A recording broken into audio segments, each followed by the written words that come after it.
Les aires urbaines, géographie d'une France mondialisée.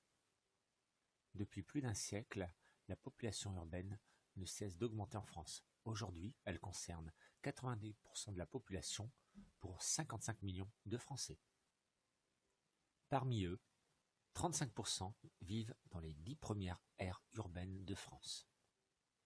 Une aire urbaine est un espace qui se compose d'une ville-centre, de sa banlieue et d'une couronne périurbaine. Au-delà, il s'agit de l'espace rural. Pour désigner l'extension des aires urbaines, on parlera aussi d'étalement urbain. Il se traduit par l'urbanisation des campagnes environnantes, ceci grâce à la généralisation de l'automobile. Dans ces espaces, voies rapides, zones commerciales, lotissements pavillonnaires se multiplient. On parlera de phénomène de périurbanisation. À l'échelle nationale, les aires urbaines du Sud et de l'Ouest connaissent une croissance plus importante, qui s'explique par deux facteurs, l'héliotropisme et la littoralisation. La métropolisation explique également la forte croissance des aires urbaines.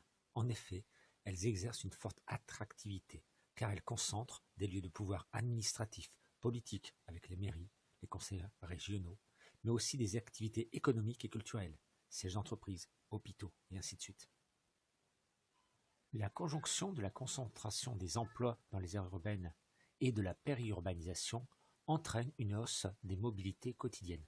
On parlera de migration pendulaire. Ce qui fait des déplacements un enjeu majeur dans l'organisation des territoires urbains. Il s'agit alors de favoriser les transports en commun, le covoiturage, les déplacements doux. La mondialisation opère une sélection dans ces aires urbaines en favorisant les espaces les mieux dotés en infrastructures et en lieux de commandement, aéroports, gares TGV, bourses.